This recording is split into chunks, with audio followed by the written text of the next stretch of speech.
I think we'll just start. I think we're expecting a few more people to join online and in the room as well. But we'll just kick off because I know that we want to keep to time. Thank you everyone for joining us at this workshop today in Brussels and online.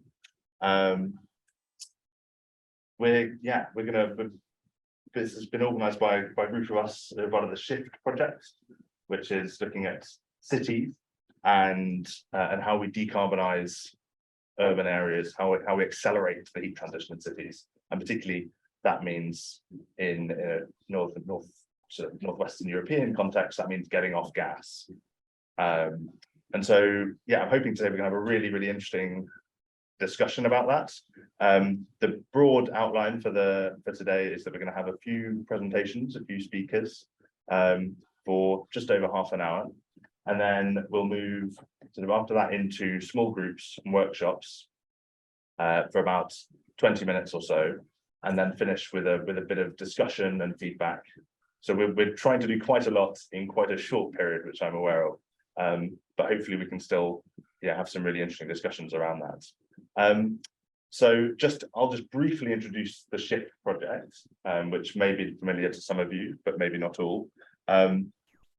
The SHIFT project has been running for 4 years. It's an Interreg funded project between partners in the Netherlands, in Belgium, in France, and in the UK. There's 11 partners, a couple of universities, some cities, 4 cities, and some social housing providers. So it's been a very practically focused project. And in broad terms, the outcomes have been one, the guide, which is available online, but also in the room, we've got printed copies of these. How do I hold them up the camera as well? But we've developed a guide to accelerating the heat transition in cities, which we really hope the cities and local governments are going to pick up and find useful. We've developed it, as a project in partners with academics and with local governments, putting it all together, what we've learned over the last 4 years. And we've also, there's also very concrete outputs. So anyway, take those away with you, download them. And we've also had some concrete outputs in terms of deploying technologies. So we've had 4 technology pilots within SHIFT, which are in the very final stages of being kind of implemented, being installed. And those are going to reduce carbon in very real terms. And we've also had co-creation pilots in 5 places, I believe, 5 different pilots, which are also engaging with citizens, collaboratively creating what's a sustainable zero carbon heat system at whatever scale, whether it's a neighborhood or the building, or even wider at the city scale, looks like, as well as inducing changes in behavior and in practice to reduce carbon emissions. Anyway, that's broadly the SHIFT project. There's plenty more on our website. But right now I'm going to hand over to our first speaker, Monsieur HIRAUX in Fourmies, who's the mayor of Fourmies, who is going to speak online. So those of you online, you should be able to see and hear that very easily. He's going to speak in French, and Marie there is going to translate it into English. So without any further ado, I will hand over to you. Good morning, I am Mickaël HIRAUX. Je suis heureux d'introduire cette conférence en tant que maire de la ville de Fourmies, mais aussi en tant que président d'une communauté de communes de 12 villes dans un territoire nommé Avesnois et en tant que vice-président du département du Nord de la France. I am glad to introduce this conference as the mayor of the city of Fourmies, but also as a Tri-City community president in a territory named Avesnois, and as Vice President of the North Department of France. Nous sommes confrontés à un défi climatique urgent qui nécessite une transition rapide de notre système énergétique, y compris la façon dont nous chauffons nos bâtiments. We are facing an urgent climate challenge which requires rapid transition of our energy system, including how we heat our buildings. Et plus récemment, dans le contexte de l'énergie, quelle que soit la taille de votre collectivité locale, les prix s'envolent. And more recently, in the context of energy, whatever the size of your local authority, prices are skyrocketing. Dans ma ville de 12 000 habitants, les prix du chauffage seront triplés l'année prochaine pour chauffer nos bâtiments publics et les prix de l'électricité seront multipliés par 6. In my city of 12,000 people, the heat prices will be tripled next year to heat our public buildings, and electricity prices will be multiplied by 6. Les entreprises locales souffrent également d'une augmentation inacceptable des coûts énergétiques au point que beaucoup d'entre elles s'interrogent sur leur avenir. Local companies are also suffering from an unacceptable increase in energy costs, many of the point of questioning their future. En ce qui concerne les habitants, 40% d'entre eux étaient déjà en situation de précarité énergétique en 2018. Aujourd'hui, cette proportion a considérablement augmenté, comme vous pouvez l'imaginer. Regarding the inhabitants, 40% of them were already experiencing energy poverty in 2018. Today, this proportion has risen substantially, as you can imagine. En tant qu'élu, je dois particulièrement faire face à ces conséquences. Oui, les villes sont directement touchées par les conséquences de ces hausses énergétiques. Comment répondre aux demandes croissantes dans notre centre d'action sociale lorsque les gens doivent choisir entre se chauffer ou manger, comme ce que nous voyons dans d'autres villes de différents pays participant au projet SHIFFT? Quels services doivent être maintenus? Quelles sont les conséquences locales si les entreprises ferment? Quel sera l'impact des combustibles fossiles sur la santé publique? Que nous venions de Belgique, du Royaume-Uni, des Pays-Bas ou de France, les villes sont en première ligne de la crise énergétique et peuvent être des leaders dans la lutte contre le changement climatique. As an elected representative, I have to face these consequences especially. Yes, the cities are directly affected by the consequences of these energy increases. How to answer the increasing queries in our social action center when people have to choose between heating or eating? Similar to what we see in other cities in different countries involved in the SHIFT project. What services should be maintained? What are the local consequences if businesses close? What impact will fossil fuels have on public health? Whether we are from Belgium, United Kingdom, the Netherlands or France, cities are on the front line of the energy crisis and can be leaders in tackling the climate challenge. En effet, les consommateurs sont dans les villes. Les villes sont proches des habitants et des entreprises afin de les impliquer dans la transition vers une économie à faible émission de carbone. Les villes ont le pouvoir de développer les infrastructures afin de produire et distribuer des énergies renouvelables comme les réseaux de chaleur. In fact, consumers are in cities. Cities are close to residents and businesses in order to involve them in the low carbon transition. Cities have the power to develop the infrastructures in order to produce and distribute renewable energy, like in networks. Les villes ont donc le pouvoir de montrer l'exemple et de montrer la voie. Au niveau local, la ville peut faire preuve de leadership et définir une direction en élaborant une stratégie, comme nous l'avons fait avec d'autres villes dans le cadre du projet SHIFT, et montrer l'exemple en installant des pompes à chaleur et des réseaux de chaleur dans nos bâtiments. So cities have the power to set the example and lead the way.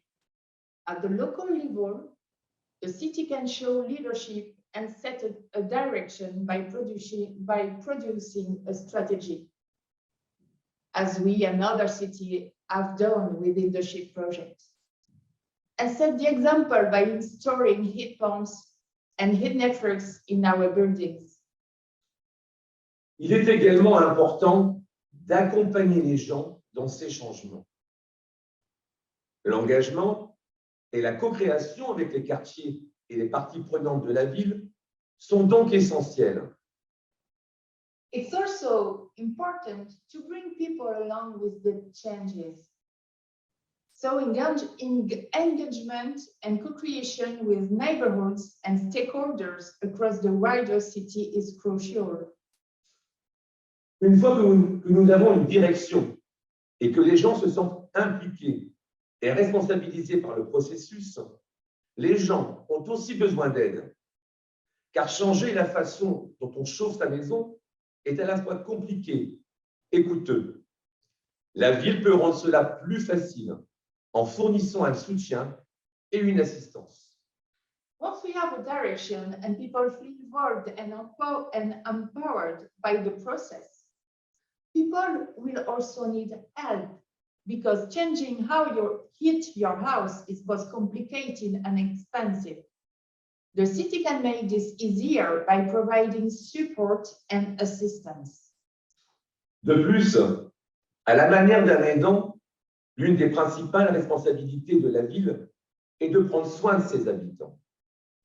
Elle doit donc donner aux gens la possibilité de satisfaire leurs besoins primaires. Garder sa famille au chaud est un besoin primaire. Moreover, in the manner of caregiver, one of the city's major responsibilities is taking care of its people. So it must give people the opportunity to meet their primary needs. Keeping families warm is a primary need. Les villes doivent et peuvent reprendre leur destin en main. C'est d'autant plus urgent étant donné que le rapport international sur les énergies renouvelables indique que la production d'énergie renouvelable, bien qu'elle ait augmenté, ne croît toujours pas assez vite et que nous devons aller 3 fois plus vite pour atteindre les objectifs des accords de Paris. Cities must and can take back their destiny.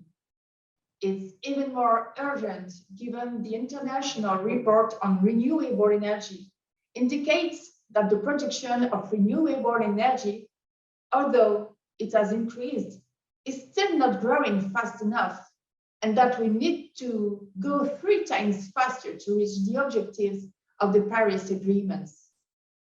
Il s'agit d'un défi social que nous devons relever. La clé pour atteindre cet objectif se trouve dans les territoires. Certaines villes européennes n'ont pas attendu la crise pour se saisir de cette question cruciale. Les acteurs du projet Interreg SHIFT en sont la preuve.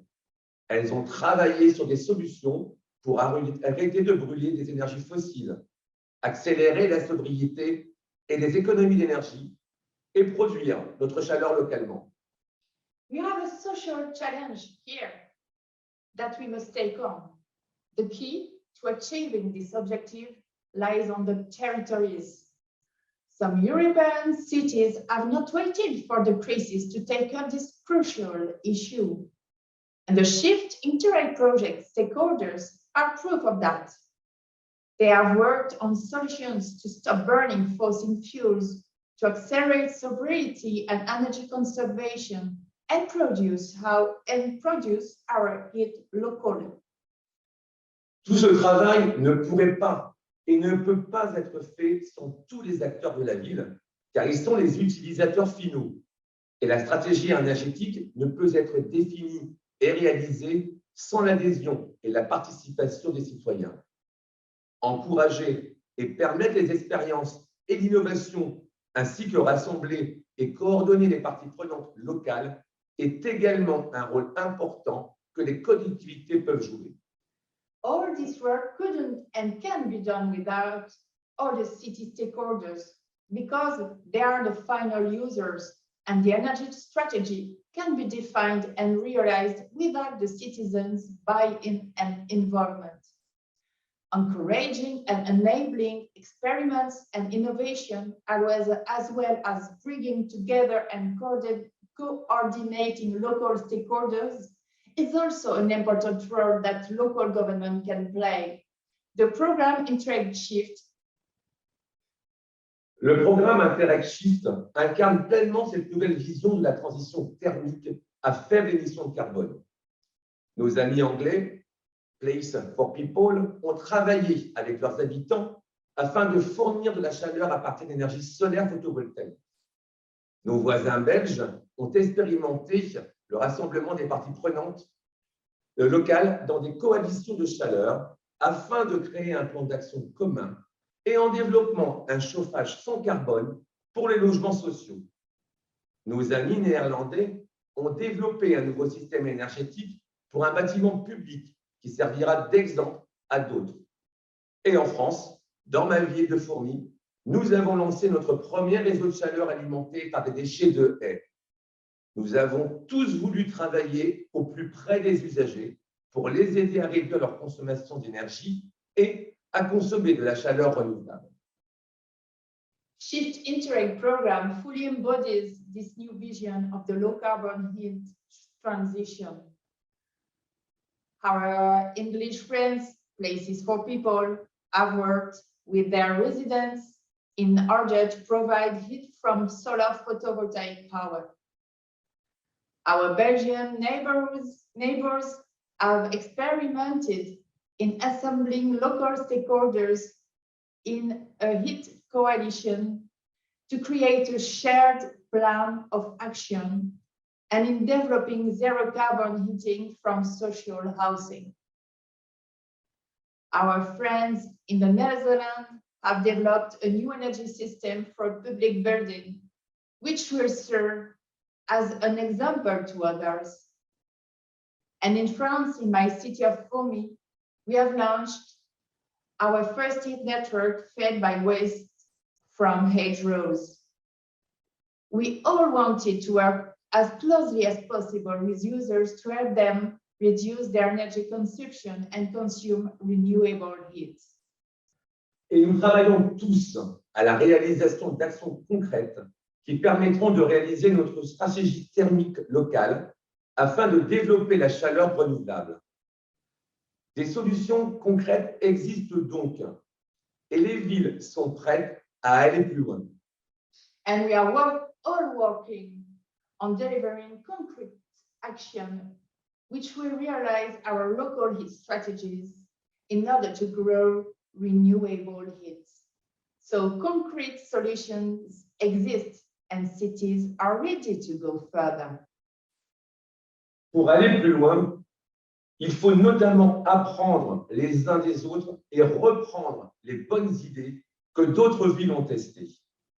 Mais pour libérer pleinement notre pouvoir, les villes auront également besoin du soutien de l'État et de l'Europe, car les villes ne peuvent pas tout porter financièrement. Elles ne peuvent pas gérer la création de secteurs industriels spécialisés. Elles ont besoin aussi d'une simplification administrative, au moins en France, pour aller plus vite.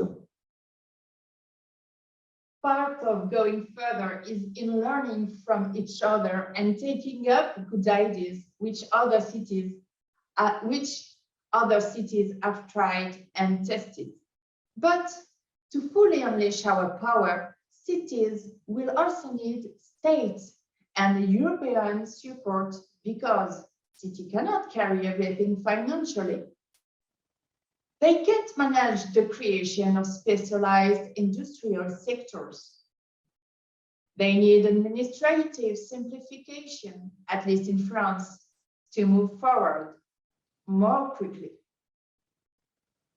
Sortir nos villes du gaz fossile est à la fois une priorité climatique et économique. Il existe des actions que les municipalités peuvent entreprendre dès aujourd'hui pour conduire leurs habitants et leurs entreprises vers un avenir thermique sans carbone.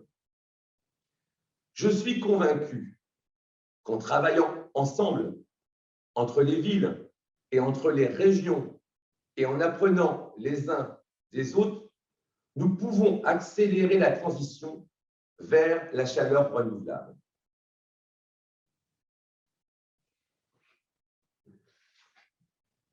Sorry.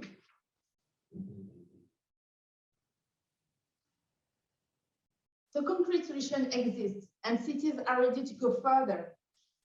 Part of going further is in learning from each other. But to fully unleash our power, cities must also need state and European support. Getting out cities of fossil gas is both a climate and economic priority.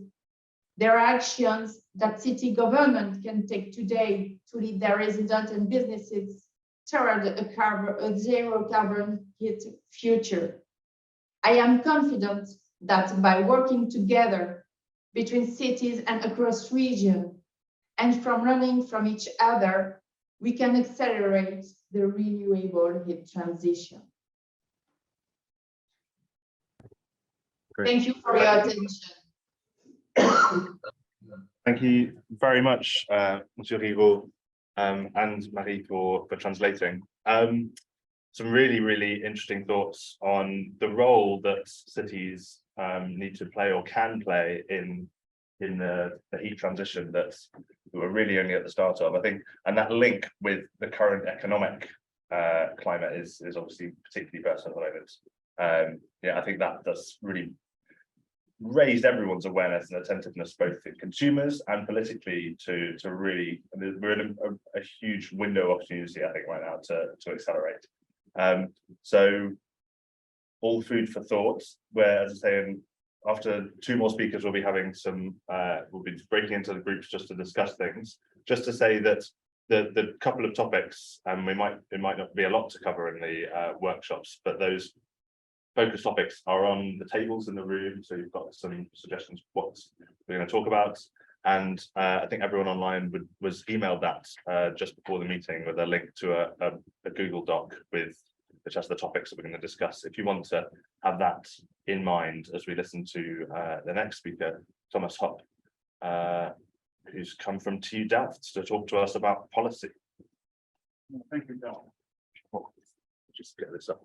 Yeah, welcome. I'm going to talk about the policy instruments, and especially policy instruments and policy mixes to speed up the heat transition. So there's both a little bit of theory in it and also a big illustrative example of the Netherlands, and show you how comprehensive the set of policy instruments and the policy mixes in this particular country. So maybe we can move directly to the second slide. So into the time.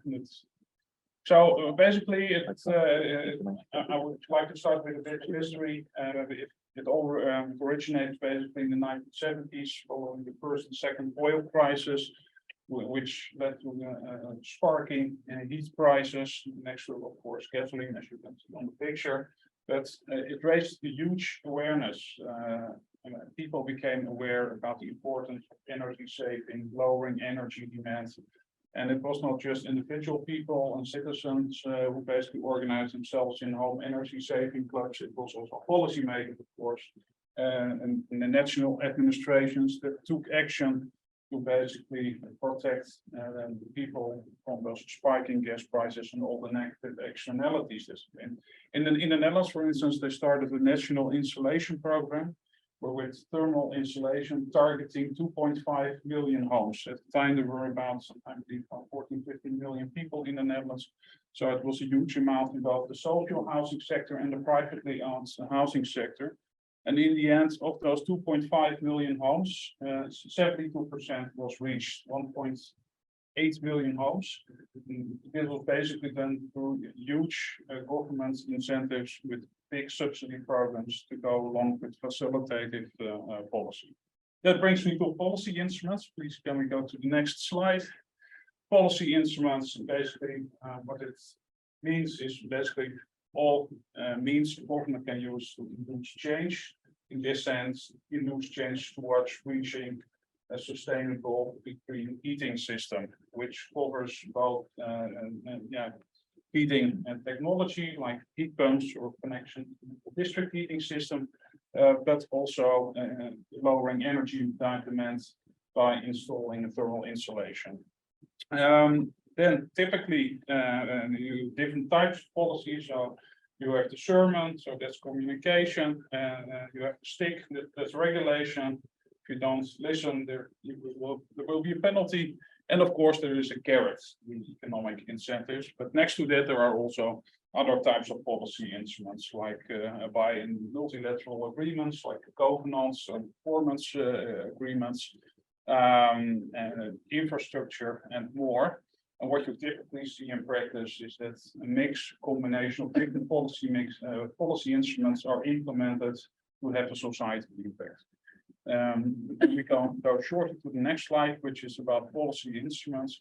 That's what you see in reality, that different policy instruments also from going back to different periods, serving different goals and having different means and purposes are implemented at the same time and in combination have an impact, which can be about effectiveness, reaching sustainable heat goals, but it can also have side effects. Let's go to the next slide. Then we make a jump in time. We go to 2018, when basically due to earthquakes in the northern province of Groningen, where we have the gas bubble, a lot of negative attention to exploitation of natural gas came to the fore, and led the minister to basically declare natural gas free transition, which basically led to the development of a national program with pilot demonstrations of natural gas free neighborhoods. And in 2 tranches, over 50 neighborhoods were targeted, given between 2 and 6 million euros each, to show how they could get off the natural gas grids, and they could experiment with, and the municipalities were basically allocated money to decide how they can use it to persuade householders there to go off the grid, to replace the gas boiler with a heat pump, or to connect to a district heat. So that was basically an idea to experiment, to scale up. And the idea was that after a couple of years, they would learn and experience and have good practice to show how it goes, and then it could be rolled out and scaled across the entire country. But this subsidy was not the only one.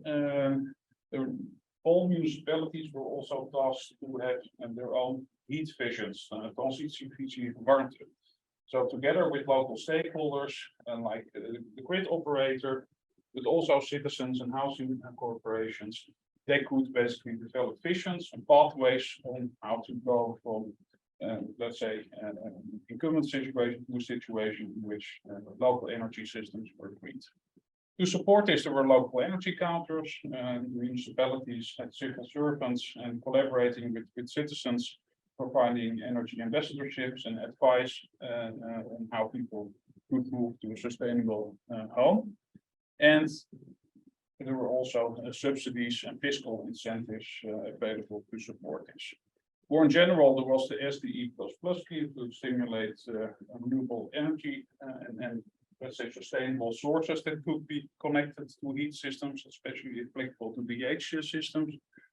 And very important in the story is also with regards to the importance of the district heating systems, that there was to be a change in the law on collective heating systems. But unfortunately, right now in the Netherlands, we're still waiting the delivery of this changed act, and as a consequence, there is a lot of uncertainty, which leads to parties basically not wanting to make big investments in DH systems because it's not entirely clear what will be in the collective heat act. From a policy perspective, when you look to the mix, you see a combination of economic incentives, planning at local level, communication, and focusing on innovation policy with the aim to scale up good practice. However, until 2022, when the gas prices started spiking, not much was reached. It was slowly developing higher, and Then all of a sudden, Russia invaded Ukraine, and what happened? We can go to the next slide. So you can see the gas prices really spiking, and basically giving us a situation which might be a bit comparable to the 1970s, and we also had the spiking gas prices. And what we know from environmental psychology and economy is that people are mostly inclined, or maybe only inclined, to invest, except for, let's say, the green forerunners, of course, to make investments in sustainable heating once they are poor, because the prices are so high. So the conditions are right now, so even if it doesn't succeed to speed up this heating transition right now, when will it happen? When the gas prices will go down? Well, you don't have that situation. We can go to the next slide. So what you can see as direct consequences of the spiking gas prices is that you saw a big demand increase in sustainable heat equipment. For instance, in the heat pumps, especially here you have 2021, the fourth quartiles, and you can see here after Russia invades Ukraine and the gas prices go up even more, you see a huge increase. And right now in the Netherlands, the situation, the demand is so high that when you order a heat pump to be installed, you have to wait for a year before it can actually be supplied. And well, for thermal insulation, next slide, there was also a big increase, not as much as with heat pumps, but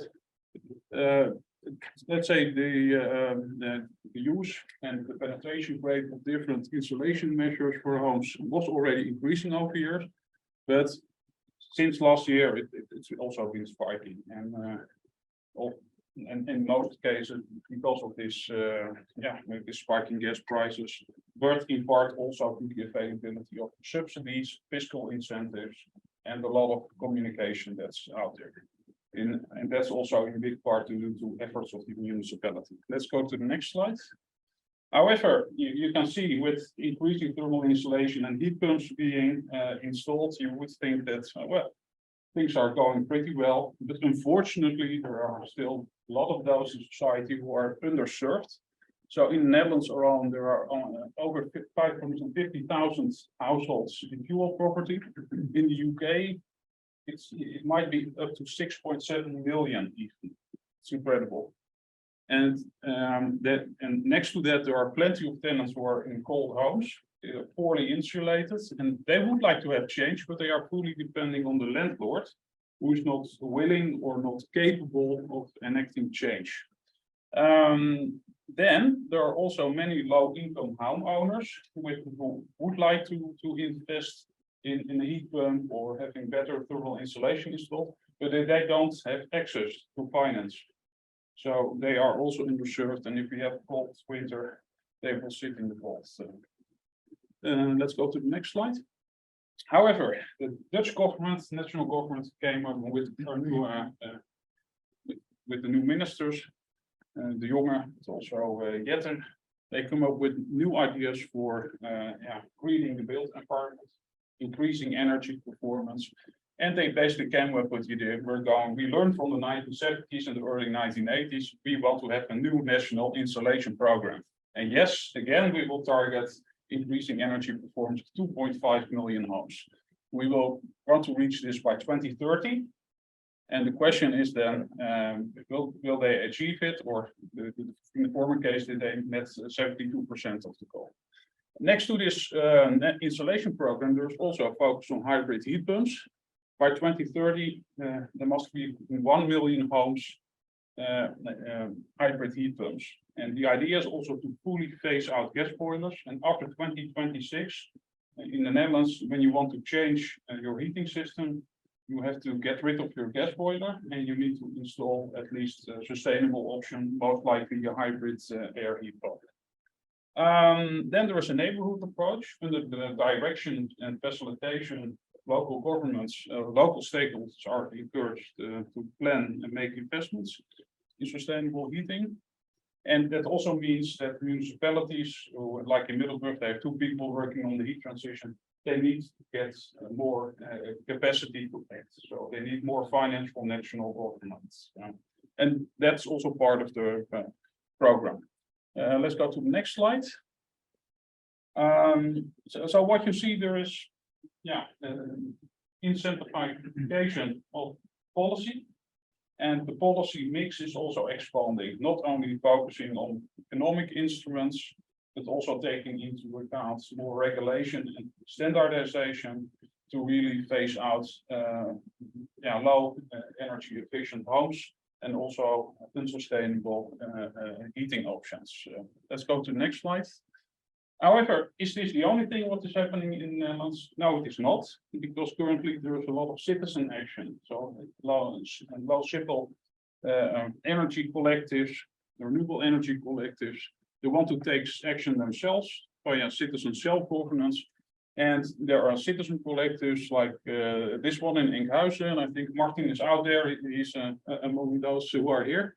And Martin is involved in a local initiative in Enkhuizen, in which they convince people who live in 3 streets to connect to the DH system fed by a factory that's working on flower bulbs, for instance.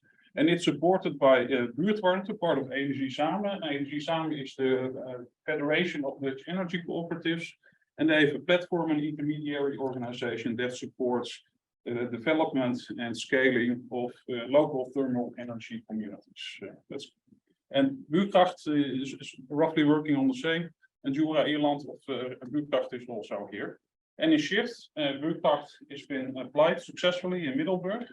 But also in Bruges in Belgium, where they basically developed a kind of approach based on the Buurtkracht practice in the Netherlands. Let's go to the next slide. Here's an overview of all kinds of actions that can be implemented by renewable energy cooperatives to make householders more aware of sustainable heating. It's a huge collection of actions and policies, but you can see that a lot is going on. But let's skip this.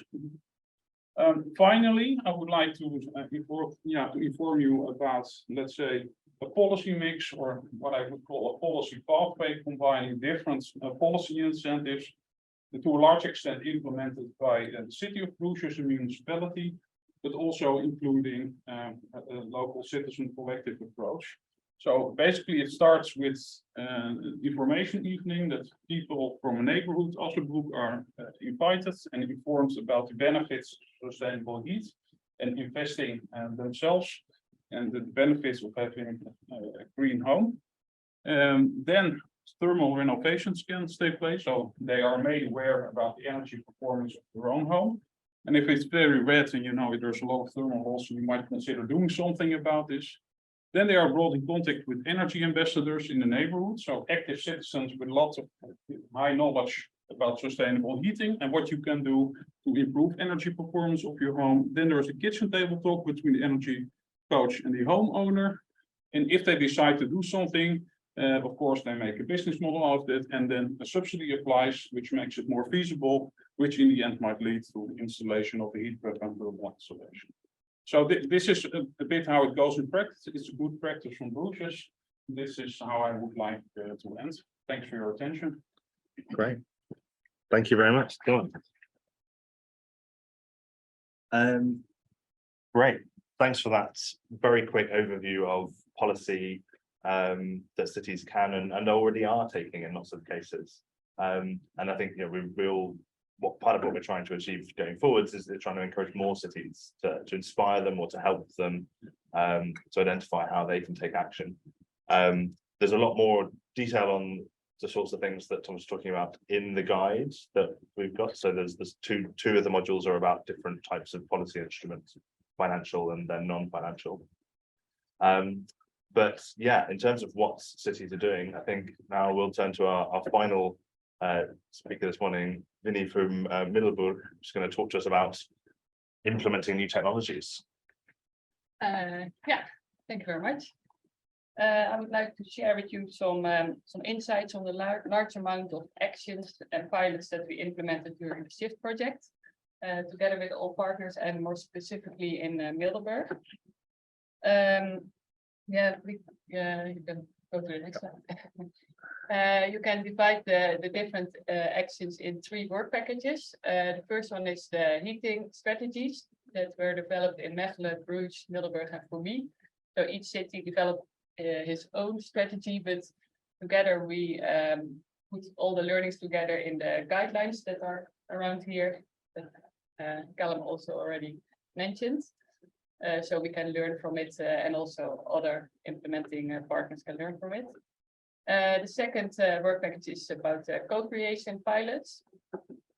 This was done in the 4 cities I just mentioned, but also in Hauts-de-France by CD de Zeu and Places for People in Norwich. And we also implemented some demonstration pilots in Mechelen, Middelburg, Norwich, and Fourmies. Fourmies was already mentioned with the heat network in the first presentation.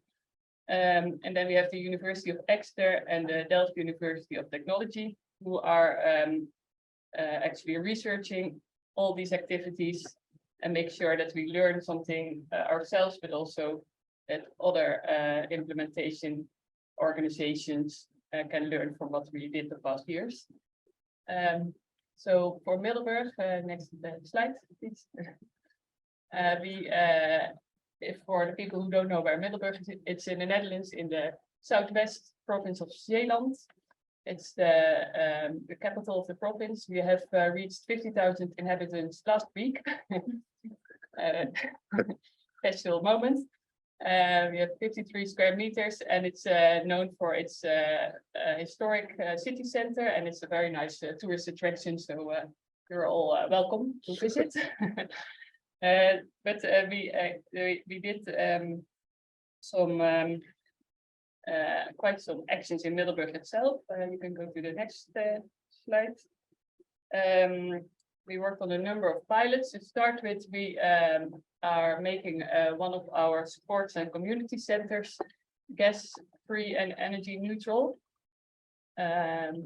It's a sports center in one of the villages that also belong to the municipality in Arnhem-Zuid. So we executed a feasibility study. We made an action plan, a procurement process. Yeah, the budget was an issue because of the increase of prices lately. But the idea is interesting about this pilot is that we are going to put lightweight solar panels on the roof. Because the construction of these kinds of sports halls are often not heavy enough to carry normal solar panels. So this demonstration, I think, is very interesting to see the use of lightweight solar panels, because there are many similar buildings or warehouses or sports halls which could use the same technology. Well, to do all this, we had to hire external expertise, especially to see which technological solution is the best in this case. So that's currently ongoing. The second action type of actions is about co-creation. We are going to build a heat network in a part of the city. It's a complicated process with different consortium partners, and they allowed us only to communicate with the citizens in the plan area since last year. So well, it's quite a challenge because yeah, it's a very lengthy and difficult process, and then it's difficult to keep all the citizens informed in the right way. So communication is really a challenge, and I think we learned that it's very important to listen to the needs of the people and to be creative and flexible about that, and also about the communication actions. So that made us decide to organize a heat network, heat market at the end of this month to provide more information, but also to get to know the people in the area, and also to stimulate them to take action already on energy saving. So it could be that people think, okay, maybe we will get a heat network in a few years, but it's important that they realize that they also should take action now to already do something to reduce their energy. Next, please. And then the last One is we did some actions about stimulating homeowners to take action on their own houses. Well, information is an important thing. So we have an energy help desk, which is online, but it's also reachable by phone. So people can get information on how they should make their houses more sustainable. And we are stimulating private investments in sustainable measures through a joint purchasing action. We send out 12,000 letters to homeowners, and they can select the measures that they would like to implement. We did that with Villes uit je woning. And we're also setting up neighborhood teams in two neighborhoods together with Buurkracht. And those teams can they can make a sort of an action plan based on the needs of their neighborhood. And then a second, a separate target group is homeowners associations. We are supporting them through providing financial contribution to take the first steps to get started with renovation of their buildings or making them gas-free. So the next one is the lessons learned. Well, I think what we learned the past years, first of all, practice what you preach. It's important to give a good example. So start with also making their own buildings of the municipality, for example, more sustainable. Secondly, I think one of the most important things is that most of the people or many people still need a very specific and tailor-made advice. They preferably have somebody at their kitchen table who can tell them you should do this and this and this, and this is the way how you should spend your money in the most effective way. Well, I also hear from a lot of people, there's so much information. I get all these letters by post or email. I can't see the wood for the trees. So that's something we, as a municipality, have a role to help people with. And I think that this letter with the joint purchasing action really helped there. And also what Thomas already said, a mix of measures, or in terms of subsidies, but also in terms of information and other actions is required because you have so many different target groups. Well, in Middelburg we have quite some monumental buildings, so that's requires some special attention. And we have limited internal capacity, which was already mentioned. So we make use of quite some external technical expertise, but also organizations that have a lot of experience with actions. Yeah, one of the main challenges is still how to reach people. It's also important that citizens know that they can go to the municipality to get help and information. Yeah, and another challenge is the current availability of installation staff and materials. Things are getting more and more expensive, and yeah, if you need to wait for a year for a heat pump, that's also quite problematic. And finally, yeah, I think one of a very good lesson is regional cooperation, but also cooperation within the SHIFT project. Helps really to share ideas, to increase efficiency. So in that sense, we are very happy to be a partner of the SHIFT project because it really helped to get things started. Great. So thank you. Thank you very much, Vinny. Yeah, thank you for that running through those different ways of implementing new technologies. I think one of the key things that we probably all know, but we need to remember, is that implementing technologies needs a variety of different approaches. You know, we really need to, each context is different, each project is different. And that's part of the challenge, is actually having an organization, whether it's a city at the hub, coordinating things that can adapt and can play a different role in different cases, and also provide that range of different approaches and services that are going to be needed.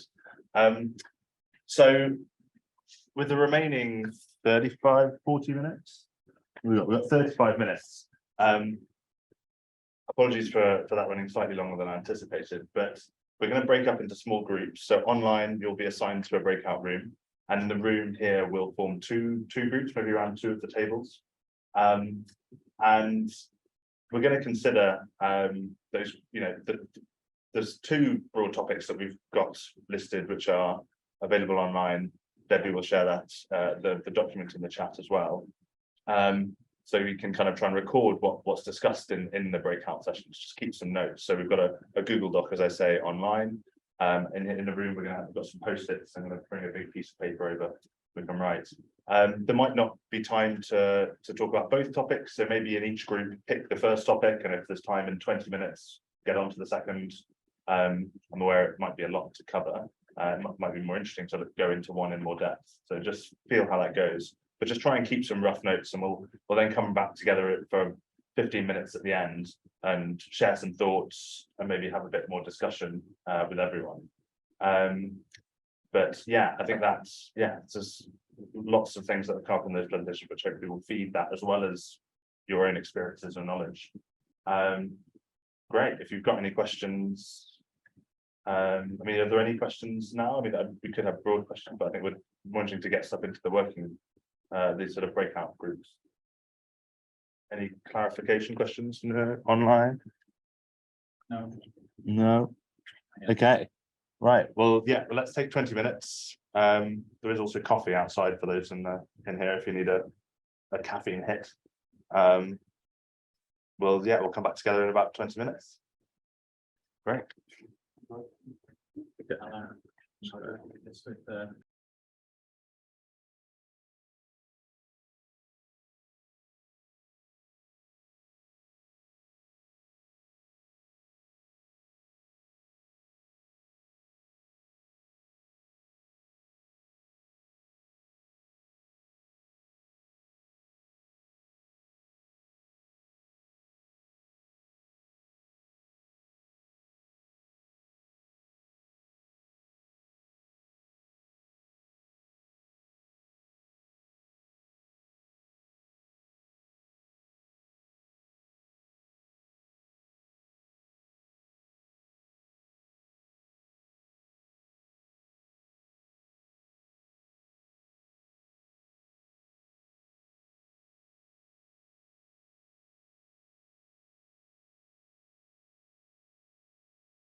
Hi everyone, if you could just bear with us, I don't think Callum's quite realised the breakout rooms have closed down. So oh, there he is, he's out of the traps now. So he should be ready in a second.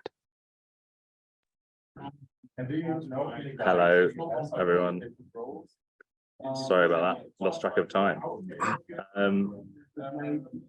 Yeah, let's give us 1 sec. I'll just get everyone in the room back in here as well. I'll stop the screen share. Co-creation, I mean, he is known to the facilitators, the role, because it's the idea that find whereas on control their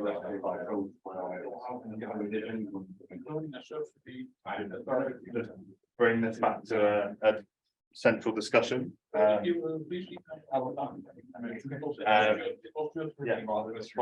apologies for losing track of time. We've got quite stuck into that discussion in our group. I'm sorry, I'm actually just going to change what we can see here as well.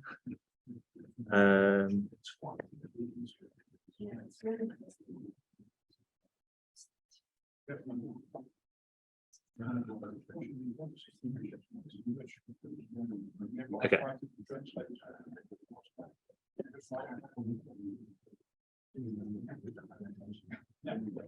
Okay. Yeah, does anyone want to, I mean, I think we've got about 10 minutes left for discussion.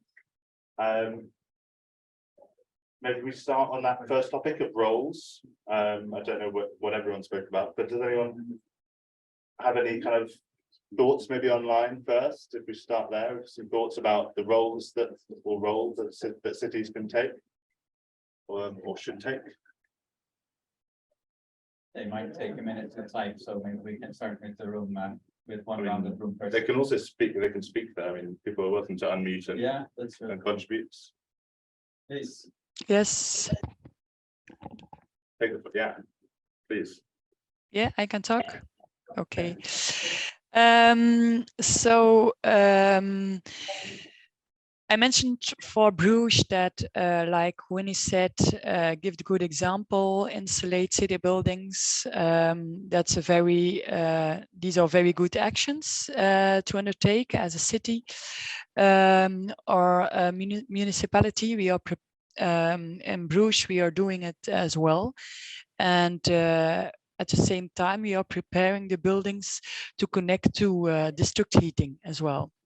So the second action I mentioned is that it was very important, if I can speak for Bruges then, that a one-stop shop would be developed for the citizens, where the citizens can be unburdened to the fullest, because there are a lot of people in Bruges who have the money to make their homes, their dwellings more energy efficient, but they don't like the renovation works, they don't know contractors, they don't like the complexity. And moreover, for the vulnerable group then with lower incomes, a rolling fund would be ideal for this group, but this is not yet installed in Bruges. So we want to start this in the future for sure. There was in the Netherlands, so it was Martin de Boer of Buurwarmte. He said, and yeah, that's correct as well. He mentioned that a lot of cities and municipalities haven't enough money to make their own buildings more energy efficient. In the Netherlands, they have for the people, as in Bruges as well, SDE subsidies, so 15% is subsidized. If there are two measures that people are undertaking, they're 30%. But the problem is that a lot of people isn't aware of this possibility of these subsidies. So there's a lot of work to do in the Netherlands as well. So there are a lot of volunteers helping people to take decisions, to take to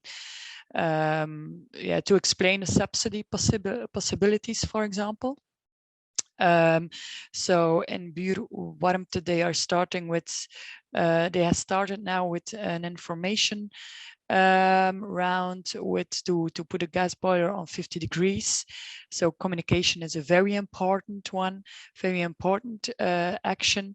And they are sure as well that from neighbor to neighbor is the best thing to do, that they can come to the kitchen table. So a bottom-up process is the most ideal one. In England, there was Greg from Place for People. So there's a project there with funding to finance the retrofit renewable heating to improve the house stock.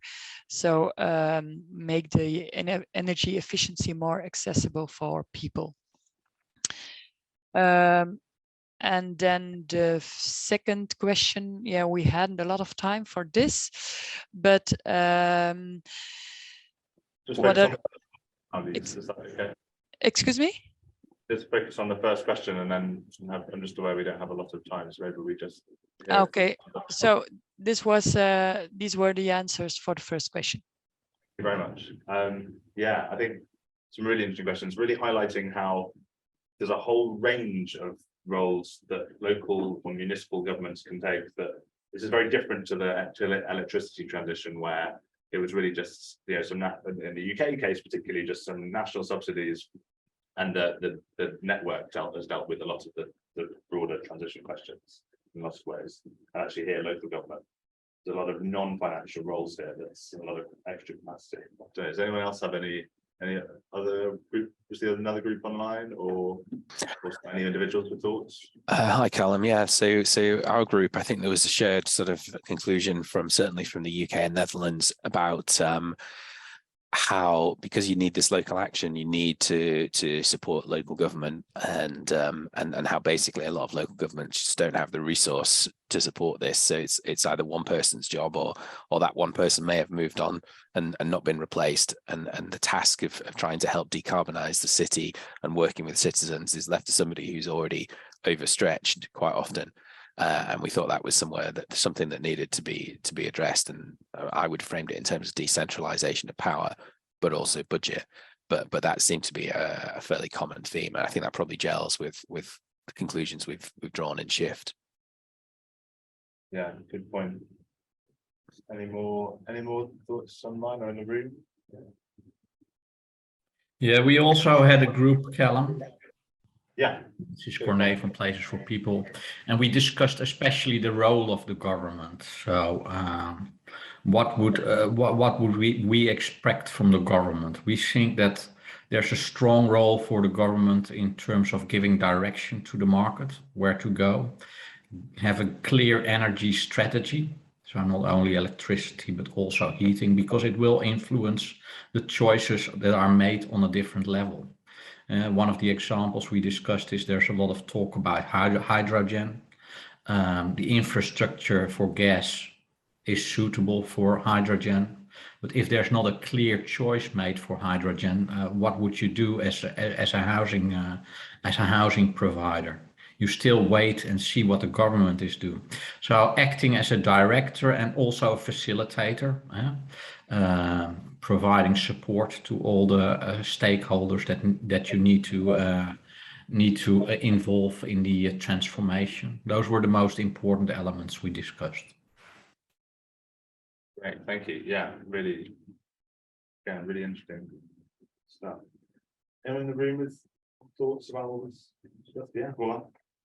So at our table, the feedback was that most local governments do have a role as directors of the local energy transition in terms of heat. Most cities, most local authorities will have a plan, a master scheme, a vision, but having it turn into actions tends to be the critical part, and where means, funding, expertise tends to lack. So one thing we discussed was the possibility for local authorities to actually keep expertise in-house, which is complicated by the speed at which the transitions need to progress. If all cities need to transition at the same time and have 3 years, it's impossible for all cities, particularly small ones, to develop expertise, keep it in-house for 3 years. So we really need coordination, and this is where local authorities cannot do it on their own. They need support from regional and national and international authorities. And then one thing that's clear is that they can also act as facilitators, particularly with activities like co-creations, which we know the barriers to. It's always a slower, more complex process. And one thing that tends to be quite exemplary is the role as stimulators, because they have a lot of capacity for action on some specific topics. So subsidies, heat networks, some things like that. There's a lot more capacity for quick results, but that's limited. So we really need to both, I mean, I said cities should really both maximize the returns on these actions, which tend to work well. And for that, we need to look beyond just the area of the 2C region. We need to look at the south of Europe. We need to look at citizens. We need to look at the private sector. We should not forget about citizens. They should not focus specifically on their buildings. They should look to empower and include companies, citizens, all other actors in the plans. It's good to start with what you know. So starting with municipal buildings is a good low-hanging fruit, but it cannot be limited to that if you are a municipality with funding and with capacity. So it's quite a contrasted picture, particularly given here. Great, thanks. Yeah, I'm aware we're kind of running out of time, but if we just run on for a couple more minutes just to wrap this up, if that's all right, everyone. Yeah, I don't know, do you have any thoughts from over here? Maybe? Yeah, I think most things about the role of municipality have been mentioned, but we should be aware that municipalities are also limited in funding and therefore limited in capacity to act. So therefore, it's important that they receive support, especially by national government. And in the Netherlands, between let's say 2000 and 2011, there were capacity building programs, bonds and later another one, that helped municipalities to build local climate policy and also to build an apparatus to implement it. Yet from 2011 onwards, there was no funding. There were some funding for capacity building, but only in networking and some knowledge sharing workshops. But now with the heat transition, as I presented in the presentation, the new policy program basically states that there will be more funding available again for municipalities to build capacities to support local stakeholders in greening heat systems. And what we particularly also addressed here is to facilitate those stakeholders, also with legal advice, with regard to permits, delivery systems and applications.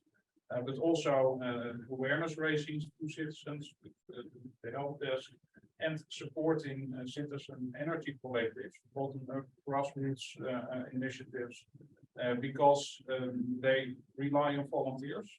And especially when they are startups, they need a lot of support, both financially and also in, for instance, making a room available so they can have their annual meetings.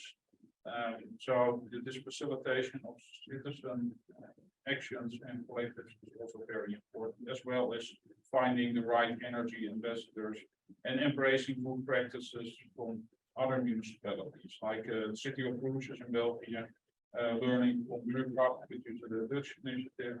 Then it was good practice, and then Middelburg adopted the Brugge as well. That's a good practice which is shared and adopted by municipalities, reaching out to citizens and easing implementation. Yeah, it's a good. I mean, the limitations are definitely there. It's a good, you know, and we talk again and again it's about the resource limitations and the funding limitations.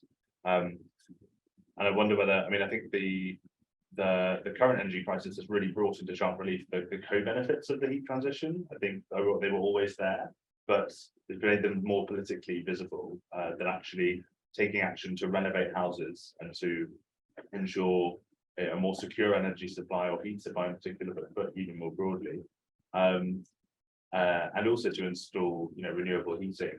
Actually brings a lot of comfort benefits, brings a lot of health benefits, and also brings costs and economic benefits. I wonder whether local authorities, certainly in the UK where I'm based, are very focused on providing, you know, providing accommodation, providing housing to people, and providing social care as well as the core of what a lot of what they do is caring for the community effectively. And I think seeing politically, there's a distinction in the UK often in political discourse between green action and caring and having a kind of a healthy, capable society. Actually, I think bringing those two things together more could, and justifying that obviously to national government as well.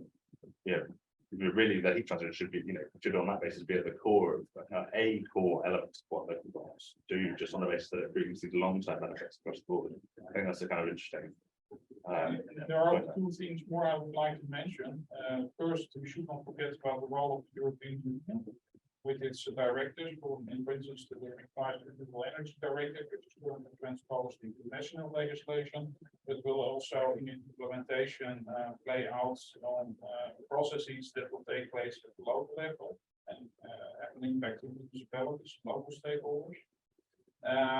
So that's important to take into account as well. Yeah. Right. I'm aware there's the whole other question, but I think one final thing. What is also slowing down the heat transition in the Netherlands, especially with regard to district heating system, is the fact that we've been waiting for years for the revision of the Collective Heating Act, which basically settles the governance for operating and managing and initiating the EH system. But there is so much politics involved, there is so much lobbyism that right now the act is still not ready. And a lot of potential investors, but also municipalities and let's say actors in different positions of the supply chain are basically postponing investments and collaboration because it's still not clear what the act will entail. So there are so many uncertainties that there is still basically involved in that. Yeah.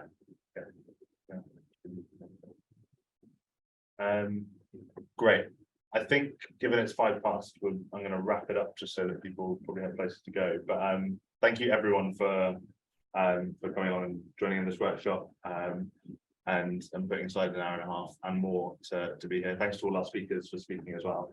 And yeah, get in touch with us, and I hope maybe we'll send out some communications after this to your email addresses, just with links to the reports and if you have any questions or further kind of want to just talk about things further, we're very much here, and you'll be able to get in touch with us by reply. Thank you very much, and we'll wrap it around there. Maybe mention the London event. Oh, there is also a London event, yes. Finally, for those, well, anyway, we are organising an event in the UK just to finally wrap up the project in December, on the 12th of December. It's an afternoon event on that Monday afternoon, the 12th. It'll be in central London. We'll send out details of that in case you want to join in person. It'll just be in person, not online. And as I say, it'll be an afternoon of about I think it's 1 till 4:30 every month. And yeah, please take with you, please download from our website the report if that's useful to you, the guide rather. There's 3 parts of the guide available now on the website. They're also printed here in the room. The 4th module, which is coming soon next week, on technologies, which is just currently with the designers. But and they will also be available in French and in Dutch in the next few weeks. So yeah, if you want copies, please get in touch or check out the website. And yeah, we'd really be really interested to hear if you find it useful and how you might pass it on to. Anyway, great, thanks a lot. And yeah, bye everyone.